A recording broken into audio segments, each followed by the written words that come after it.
Hello বন্ধুরা, বৈশাখী রান্নাঘরে তোমাদের জানাই স্বাগত। আজকে আমি রান্না করব ইলিশ মাছের মাথা দিয়ে কচুর শাকের রেসিপি। তো কচুর শাকটাকে ভালো করে মুছে কেটে নিতে হবে। তারপর কচুর শাকটাকে ভালো করে ধুয়ে নেবে, যাতে কচুর শাকে কোনো রকম নোংরা না থাকে। এবার কচুর শাকটা আমরা সেদ্ধ করে নেব। তো কড়াতে পরিমাণ মতন জল দিয়ে তাতে কচুর শাকগুলো ধুয়ে দিয়ে দিতে হবে। জলটা গরম হয়ে গেলে তখন আমরা কচুর শাকটা দিয়ে দেবো।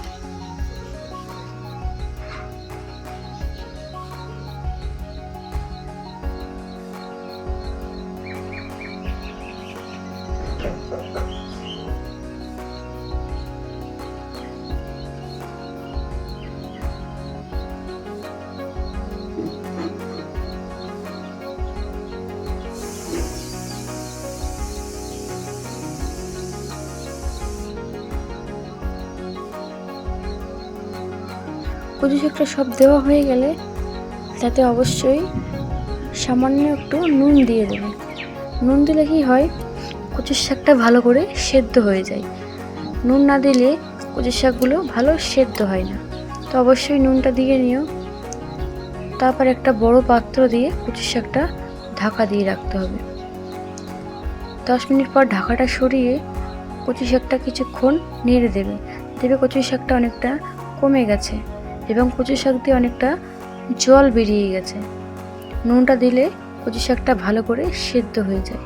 তো সেদ্ধ হয়ে গেলে একটা ঝুড়িতে কচু শাকটা নামিয়ে নিতে হবে, যাতে জলটা ঝরে যায়। কচু শাকের যে জলটা বেরিয়েছিল সেই জলটা ঝরে যায়। তারপর সেই কড়াইতেই পরিমাণ মতন সর্ষের তেল দিয়ে তাতে কয়েকটা শুকনো লঙ্কা দিয়ে কিছুক্ষণ ভেজে নিতে হবে।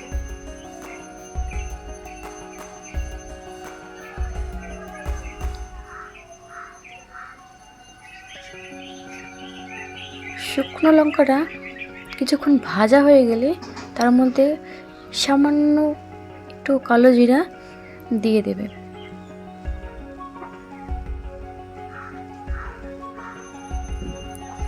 তারপর লঙ্কা আর কালো জিরাটা ভাজা হয়ে গেলে তার মধ্যে 2 কি 3টে তেজপাতা দিয়ে দেবে।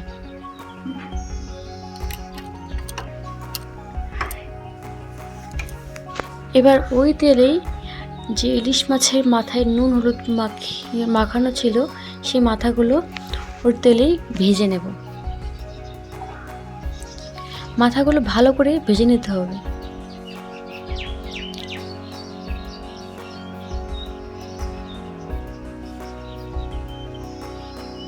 মাথাগুলো ভালো করে ভাজা হয়ে গেলে তার মধ্যে কচুর শাকগুলো আস্তে আস্তে দিয়ে দেব এবং অবশ্যই নেড়ে দেবে, যাতে কচু শাকটা পুড়ে না যায়।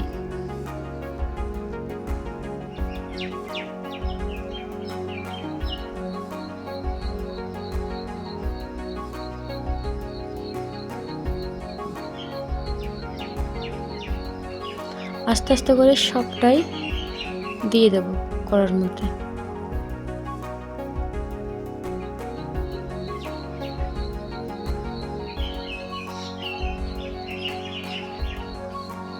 সব দেওয়া হয়ে গেলে একবার ভালো করে মিশিয়ে নেব।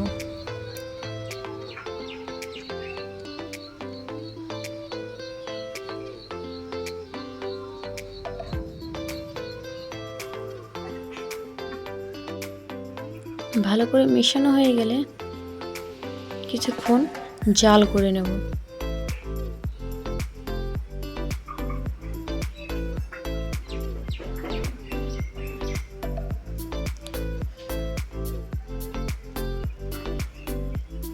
কিছুক্ষণ জাল করে নেওয়ার পর কিছুটা ছোলা, কাঁচা পাকা লঙ্কা চিড়ে দিয়ে দেব।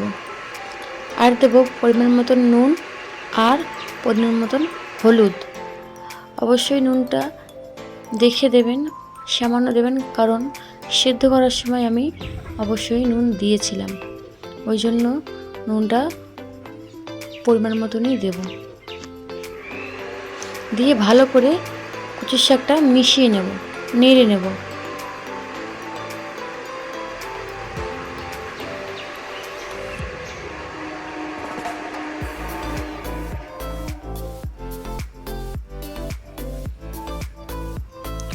একটা ভালো করে মিশিয়ে নেবে এবং ভালো করে ঘেঁটে দেবে, যাতে কচু শাকটা সমস্ত কচু শাকটা ঘেঁটে যায়, গোটা গোটা না থাকে।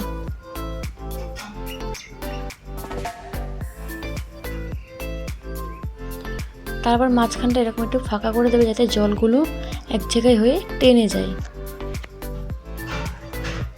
দেখো জলটা অনেকটা আমার শুকিয়ে গেছে। তারপর ভালো করে একটু নাড়াচাড়া করে নিতে হবে, যাতে কচু শাকটা ধরে না যায়।